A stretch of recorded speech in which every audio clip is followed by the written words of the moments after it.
Fala galera, eu me chamo Gerald Matheus e está começando mais uma edição do Papo Arretado. O nosso papo de hoje será com Sandra Vasconcelos, ela que é pedagoga, doutora em educação e professora da Universidade Federal do Piauí.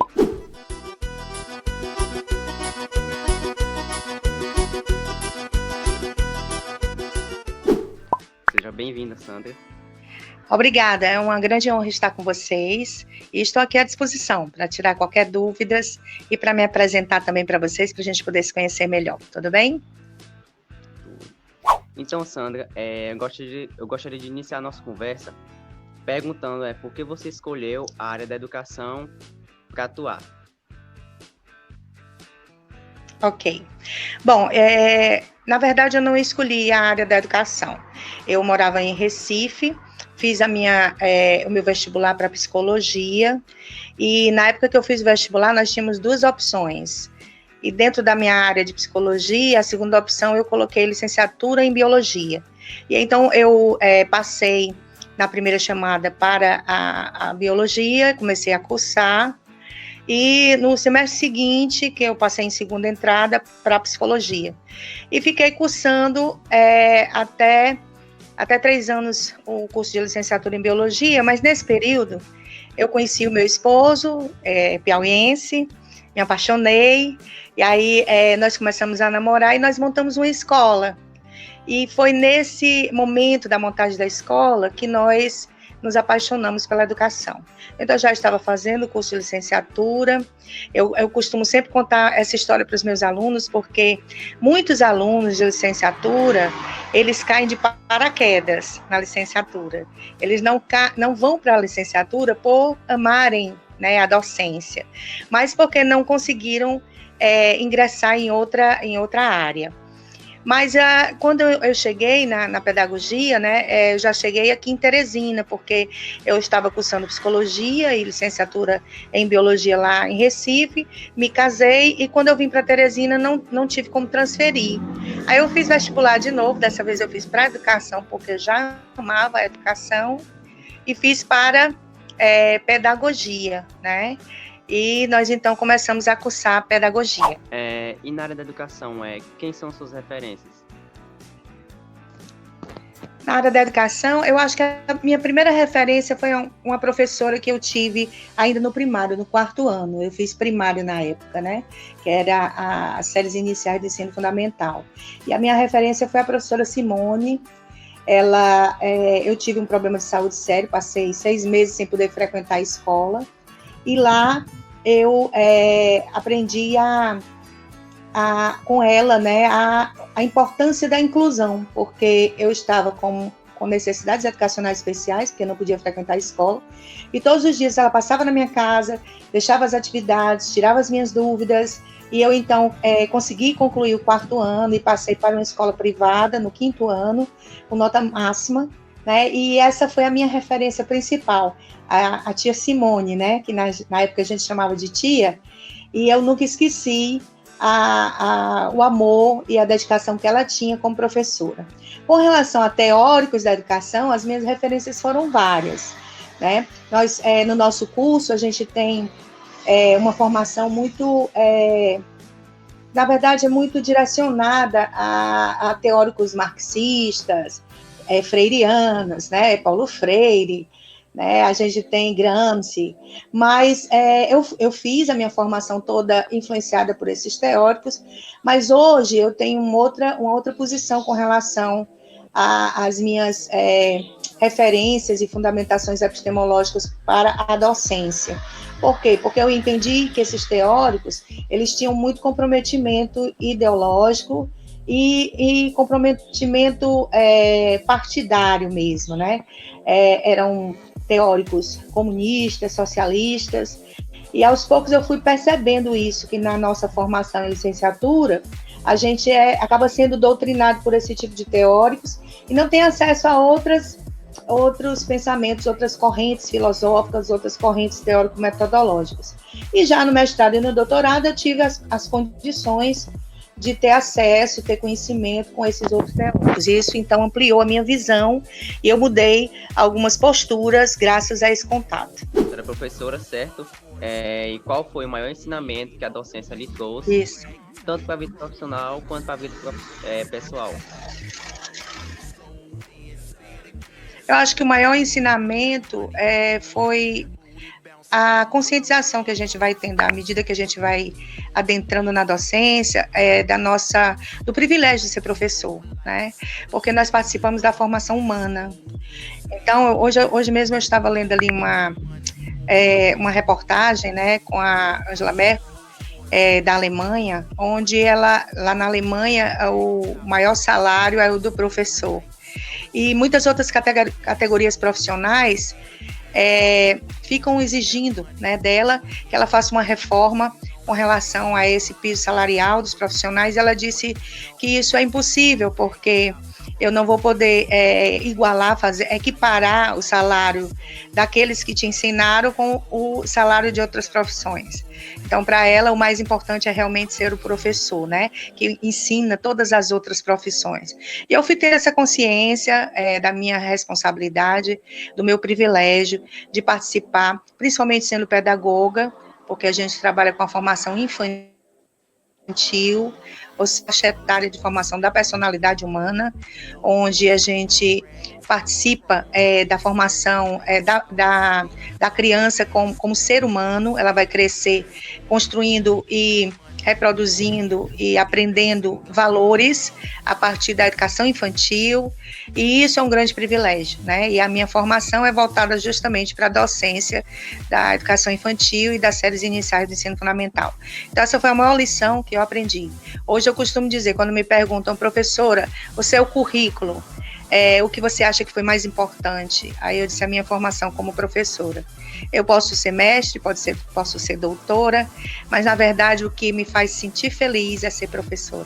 Pesquisando sobre sua vida acadêmica, eu vi que você coordena o projeto Borboletando. Você poderia falar um pouco sobre ele para a gente? Bom, eu sou uma professora que eu gosto muito de prática, né? Eu sou mais prática do que teórica. Então, quando eu vi o edital aberto para projetos de extensão que pudessem fazer uma intervenção nesse momento de isolamento social provocado pela pandemia, né, pelo coronavírus, né, eu então me senti desafiada, porque na área da educação nós podíamos sim contribuir principalmente para minimizar essa situação emocional que as crianças vivem, gerada pelo confinamento, né? Porque nós ficamos confinados entre quatro paredes dentro da nossa casa, e as crianças tinham, antes disso, o hábito de ir para a escola, de voltar, de ir para o shopping, passear, de ir para a casa dos primos, da vovó e do vovô, e aí, de repente, elas ficam presas, é muito difícil esse entendimento. Então, o nosso objetivo com o projeto Borboletando, por isso que o nome é Borboletando, a borboleta, ela sai do casulo, né? A lagarta sai do casulo e ela, então, abre suas asas e voa por aí.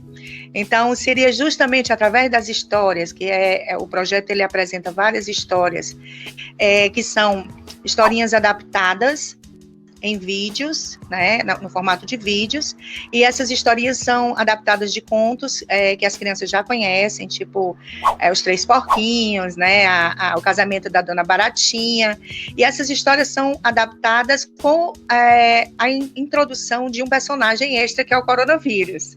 Então, as crianças recebiam de certa as historinhas, né, que elas já conhecem, e esse novo personagem trazia informações sobre os cuidados, né, com a nossa higiene pessoal por conta do contágio, a explicação de por que nós tínhamos que ficar em casa, né, para não pegar o coronavírus. Então, o projeto Borboletando teve uma repercussão enorme, eu nem esperava que tivesse tanta repercussão. A verdade é que ele era para ser um projeto provisório. Aí eu entraram em contato comigo da Pró-Reitoria de Extensão, me pediram para esse projeto se transformar num projeto maior, e nós entramos e concorremos ao edital, inclusive com a participação de bolsistas, né, alunos bolsistas, conseguimos. Fomos essa semana comunicados que o nosso projeto foi aprovado e classificado, e então a gente vai dar andamento nesse projeto, que é um projeto que foi muito bom de fazer. Os alunos, os bolsistas, têm trabalhado com afinco na produção dos vídeos e também na preparação de orientações didáticas, porque os vídeos eles vêm acompanhados com orientações didáticas de como o papai e a mamãe em casa, usando material de sucata, ele pode estar trabalhando a exploração da historinha. E uma repercussão muito positiva também foi junto às crianças com algum tipo de deficiência, porque eu faço parte de um grupo, né, a minha área de pesquisa de doutorado e mestrado é na área de inclusão, e aí eu faço parte de um grupo de educadoras que trabalham diretamente com crianças com deficiência. E elas, então, acessaram o projeto Borboletando e usaram esse material com as crianças autistas, com crianças com Down. E aí foi, assim, uma repercussão muito boa, né? Até para um aluno, por exemplo, a gente teve o depoimento de uma criança que não estava entendendo porque a mãe dele, sendo enfermeira, tinha que sair de casa, não ficar com ele, passar, às vezes, um dia todo fora, e quando voltava, ainda não podia abraçá-lo assim que ela chegava em casa, porque tinha que fazer toda a limpeza, né, a higiene corporal para não contagiar a criança, e ainda por cima, ainda usava máscara dentro de casa, né, por causa do cuidado que ela tinha. E ele entendeu melhor com a historinha do Projeto Borboletando. Ele entendeu, inclusive, que a mãe era uma espécie de heroína nesse contexto de pandemia. Então, é muito interessante, foi muito interessante. Eu acho que com o Projeto Borboletando, eu aprendi mais do que o que eu contribuí de fato. Foi mais uma aprendizagem que eu tive com as crianças, que foi muito boa. É sempre bom a gente perceber que nosso esforço está valendo a pena, né? Ajudando as pessoas nessa... É verdade. Momento. Na sua carreira profissional, você já exerceu cargos de gestão. Como foram essas experiências? Sim. E quais foram os seus maiores desafios? Eu terminei a minha graduação em pedagogia em 99. E em 99 eu passei no concurso para a Prefeitura Municipal de Teresina.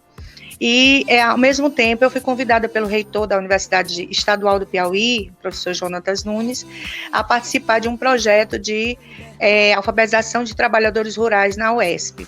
Então, eu não tinha nem feito a especialização ainda, tinha acabado de me graduar e já estava com 2 desafios enormes: trabalhar na educação básica lá na prefeitura, no município, né? Porque até aquele momento eu só tinha experiência docente na rede privada, eu nunca tinha trabalhado na rede pública.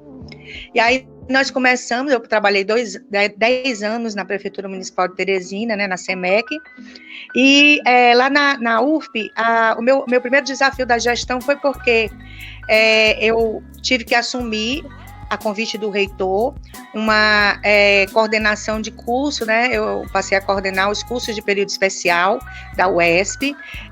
Na época nós tínhamos vários municípios do estado, quase todos os municípios estavam envolvidos no processo de interiorização da UESP, né? Os cursos de formação funcionavam nos polos, nos municípios. Foi um processo belíssimo que me ensinou a amar o Piauí, porque eu tive que viajar e conhecer vários municípios. E também perceber a precariedade, né, que muitos municípios têm em matéria de infraestrutura para que essa educação chegue lá com qualidade. E aí os alunos do período especial sempre foram muito dedicados. Então foi muito bonito ver assim, a dedicação dos alunos do interior que estavam com a oportunidade de fazer um curso superior lá no seu próprio município. Então era assim, uma coisa linda de ver. E depois disso nós passamos um ano como presidente do núcleo de concursos e de eventos da UESP. Nesse período nós fizemos muitas formaturas, as primeiras formaturas desses cursos de período especial foram organizadas por nós, e também foi muito emocionante. Tinha município que não tinha um único professor formado no nível de ensino superior, em licenciatura, e nós víamos, às vezes, numa mesma família, os pais formando 3 filhos, né? E era muito emocionante os discursos, né? E o quanto a cidade se tornava um polo, inclusive, de muito movimento durante as férias, por causa do período especial. E nós fizemos, então, várias formaturas nesse período. E a seguir, ainda na UESP, nós assumimos como chefe da assessoria de comunicação da ASCOM, Foi uma coisa que eu briguei muito com o reitor, porque eu dizia assim, olha, precisa ser jornalista para ser chefe da assessoria de comunicação. Aí ele, não, eu quero que você se sinta desafiada e assuma essa assessoria, e você vai trabalhar com a equipe de jornalistas, que é muito boa, e aí você vai conseguir realizar o trabalho. E foi uma experiência incrível, encantadora. Trabalhar com comunicação é uma coisa, assim, realmente muito, muito, muito mágico, né? E eu me sinto muito feliz de ter participado de fazer parte da minha formação, esse contato que eu tive com a comunicação. E aí, na Federal, nós chegamos da UESP muito cansados. Quando eu passei no concurso para a Federal, eu disse, agora eu vou para minha sala de aula. É a minha praia, é o que eu gosto de fazer, é menos cansativo, eu quero contribuir, aí eu vou me aquietar. E eu estava fazendo doutorado também, aí então não mexi muito, não me dispus a nenhuma coordenação, a participar de nenhum cargo de gestão. E fui me dedicar à sala de aula e também às minhas pesquisas, né? Fiquei como pesquisadora. Aí, somente agora, me senti novamente desafiada com a possibilidade de concorrer para a reitoria da Universidade Federal do Piauí. E aceitei o desafio. Atualmente, né, por causa da pandemia, muita coisa, principalmente as aulas, elas estão ocorrendo em algumas instituições online. Que avaliação você faz desse tipo de aula do ensino online, e você acha que a aprendizagem é significativa? Nós fomos desafiados, né, a nos adaptar a essa nova situação provocada pela pandemia e pelo isolamento social. Nós, professores da Universidade Federal, fomos surpreendidos.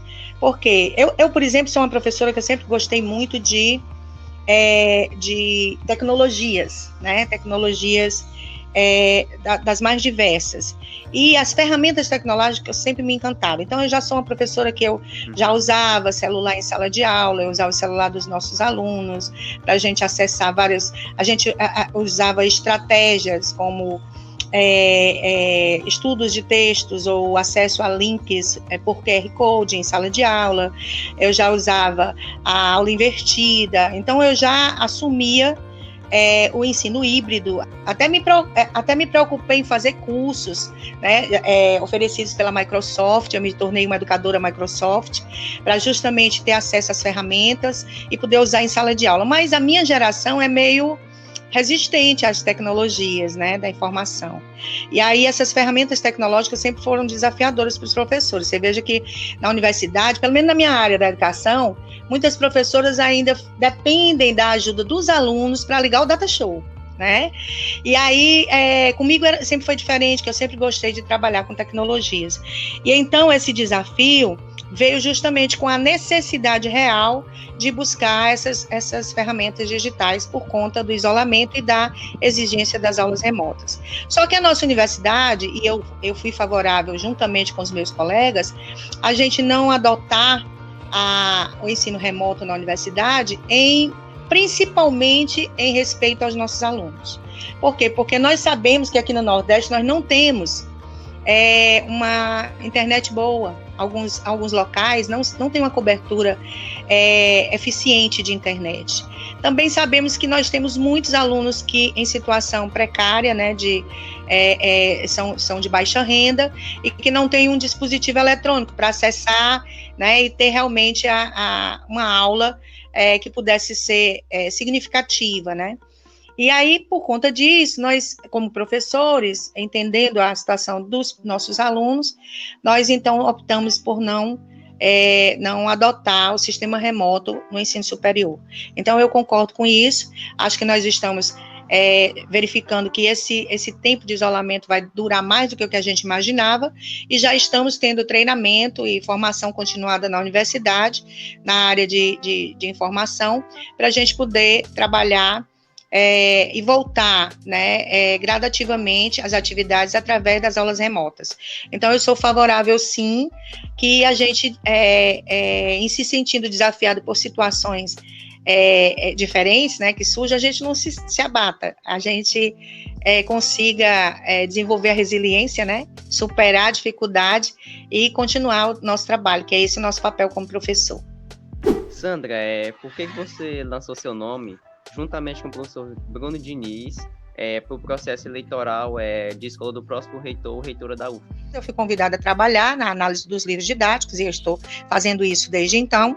E foi nesse período que eu fui perguntada, professora Sandra, lá na sua universidade, vocês têm alguma oposição à gestão que aí está? Porque você já me disse que a gestão atual já tem mais de uma década, né, à frente da universidade, e que foi a gestão que estimulou a ocupação da UFP, as manifestações dos movimentos de minorias dentro da universidade, que aqui culminaram, aqui eu não estou criticando as manifestações das minorias, eu acho que são legítimas, os movimentos são legítimos, os movimentos sociais em busca dos direitos de todas as pessoas, e as minorias precisam ser consideradas e respeitadas, mas que culminaram na universidade em pichações, depredações do patrimônio, e por aí vai.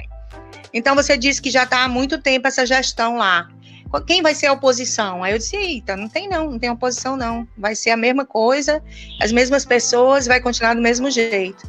Então, essa minha amiga disse assim, e o que você está esperando para fazer uma oposição a isso? Ou seja, o que você está fazendo é em prol de levar uma proposta diferente, não uma proposta fundamentalista, não uma proposta ditatorial, mas uma proposta que faça com que a comunidade acadêmica reflita sobre suas práticas atuais e melhore essas práticas a partir do desejo e da busca de uma excelência maior na qualidade profissional, na formação profissional, através da qualidade do ensino. Então, tem muita coisa errada na nossa universidade, né? A pesquisa, por exemplo, nós temos uma quantidade enorme de pesquisas realizadas na UFP, mas quando nós fazemos a análise do processo de internacionalização dessas pesquisas, ou seja, dos convênios que são fechados internacionalmente para discussões dessas pesquisas, a gente não vai ver um avanço significativo. As pesquisas são apresentadas, são publicadas, mas elas não são citadas, elas não são traduzidas.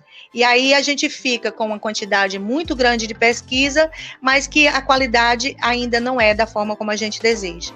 Então, para trabalhar essa pesquisa de ponta, nós precisamos de muita infraestrutura que a universidade não tem. Falta, às vezes, laboratório, material, falta um processo de desburocratização. Às vezes o pesquisador ele tem bolsa para trabalhar e desenvolver uma pesquisa, mas a burocracia é tão grande pela liberação da verba financeira para a realização da pesquisa que o tempo acaba. E aí ele tem que entregar os relatórios e não realizou a pesquisa em tempo hábil. Então, nós vivemos muito isso cotidianamente na universidade.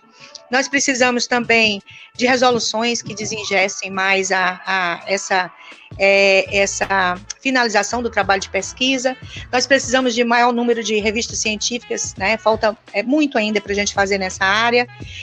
A nossa editora também precisa ser de equipamentos mais modernos, para a gente poder ter uma maior produção, tanto de revistas quanto de livros, com produções científicas, e isso tudo precisa ser feito a partir da gestão.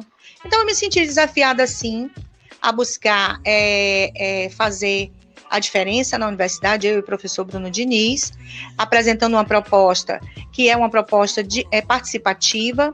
Por exemplo, nós estamos fazendo aqui, respondendo a você essas perguntas, mas ao final da entrevista eu vou dizer assim, olha, eu preciso que vocês mandem para mim quais as sugestões que vocês poderiam estar dando para melhorar a gestão da UFP. Quais as demandas de vocês, como alunos? O que é que vocês precisam, né, como prioridade para que vocês melhorem a qualidade da formação de vocês. Então, o gestor, ele tem que ser assim, ele tem que dialogar com professores, alunos, técnicos, administrativos, para melhorar a qualidade dos serviços prestados na UFP. E no caso da docência, esse é o principal, a universidade, ela está a serviço do aluno. Nós somos servidores públicos e estamos para trabalhar a favor da educação de vocês. Então, se nós não entendermos isso, a educação da universidade ela fica comprometida.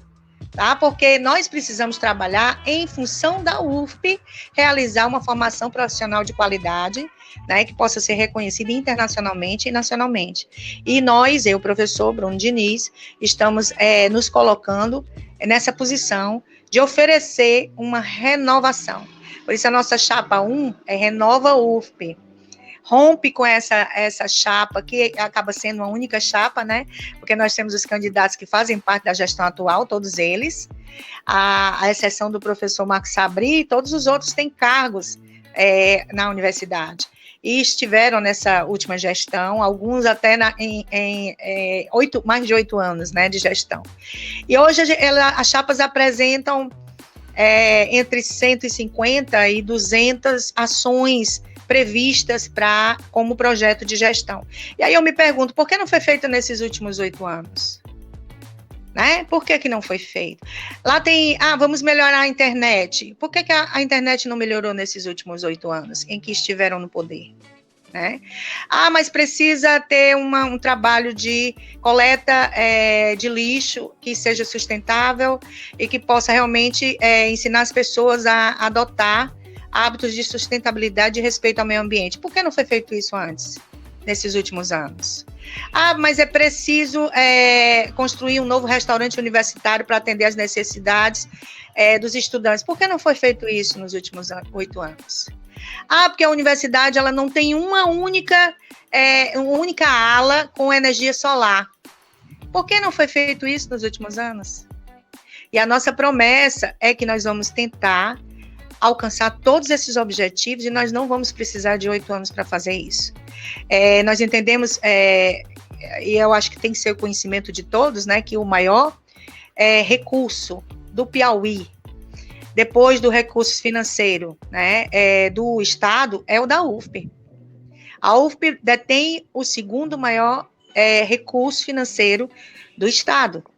Então, o recurso financeiro nós temos. O que está faltando é uma gestão que utilize esse recurso verdadeiramente em prol da UFP. Então, é isso que a gente pretende fazer, pretende realizar, com a participação de todas as representações, alunos, professores, técnicos administrativos, para melhorar os serviços oferecidos pela UFP e para garantir aos alunos o acesso. Nós vamos lutar sempre pela universidade pública e gratuita, mas nós vamos lutar veementemente para que essa educação seja uma educação de qualidade, de fato, né? Então, esse o nosso projeto. Agora, falando um pouco sobre você, mas quando a professora Sandra não se encontra na UFP, em atividades acadêmicas profissionais, o que gosta de fazer? Bom, até o ano passado, nesses últimos 15 anos, eu coordenava uma organização não governamental, né, a Associação Talita, que funciona ali na Vila Cidade Leste, na Zona Leste, lá no finalzinho da Avenida Zequinha Freire, né?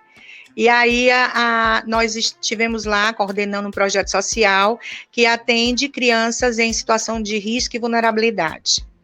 Então, eu sempre gostei do trabalho social, eu sempre gostei de me aproximar das famílias de baixa renda, dando a ela a possibilidade, dando a essas famílias a possibilidade de melhorar suas condições de vida. E ao longo desses 15 anos nós fizemos vários projetos, levamos projetos, inclusive de extensão da UFP para lá, junto com os alunos de agronomia, junto com os alunos de pedagogia, junto com os alunos das licenciaturas, junto com os alunos da educação física, né, que é a licenciatura em educação física. Então nós fizemos vários projetos, levamos projetos também através de parcerias, né, com fundações, como por exemplo o Baixinho Bom de Bola, né, nós tivemos cursos de balé, de capoeira, vários cursos para instrumentos musicais, as crianças aprenderam a tocar, aprenderam música, né, canto, coreografia, Oferecemos cursos de cabeleireiro, de eletricista para os pais. No projeto com os alunos da agronomia da UFP, nós fizemos horta comunitária. Então, foram 15 anos, né, trabalhando na associação. E é uma coisa que sempre me deu muito prazer. E a outra coisa que eu gosto muito de fazer nos últimos anos, nesses últimos 3 anos, é estar com o meu neto. Né? Eu sou vovó, e aí eu sou pedagoga, sou psicopedagoga, e o meu neto estava em home care com a vovó como professora. Então, tendo aula todas as manhãs, as minhas aulas eram sempre à tarde e à noite na UFP, e pela manhã o meu neto recebe as aulas de ciências, matemática, português, inglês, né? Até italiano, pela manhã na escolinha da vovó. Mas aí veio a pandemia e atrapalhou tudo.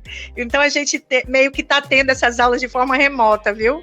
Ele fica lá na casa dele, me faz uma chamada de vídeo e a gente fica brincando e fazendo as atividades à distância. É uma coisa que me dá muito prazer. Para encerrar, eu gostaria que você deixasse uma mensagem para a galera que está acompanhando nossa conversa. Muito bem. Bom, minhas palavras finais vão para o meu convite, né? Que eu convido você, aluno, professor, você técnico administrativo da UFP, tanto da sede aqui em Teresina, né, do campus Ministro Petrônio Portela, quanto dos campi fora de sede, a nos dar um voto de confiança. O voto na chapa 1 é um voto de confiança, em primeiro lugar.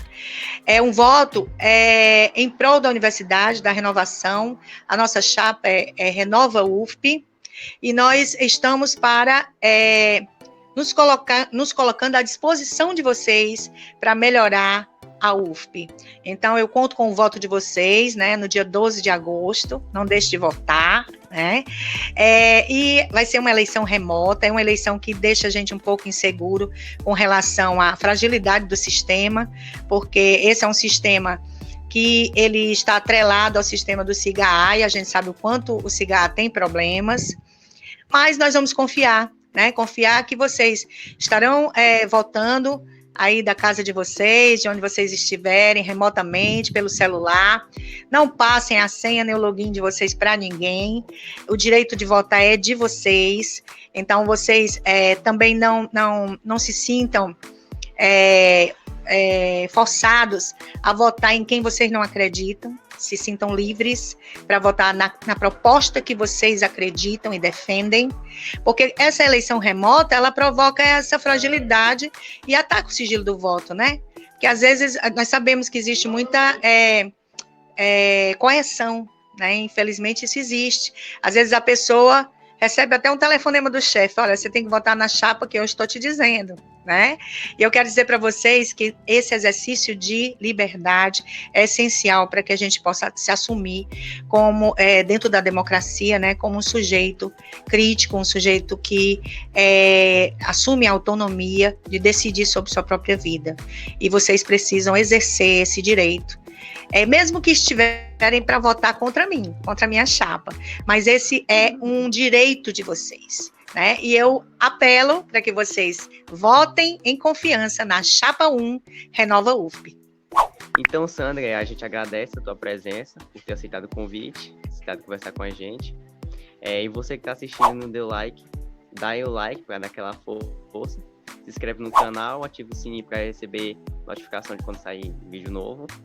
Segue a TV Adtech nas redes sociais. E é isso aí, galera. Tchau. Tchau, tchau, gente.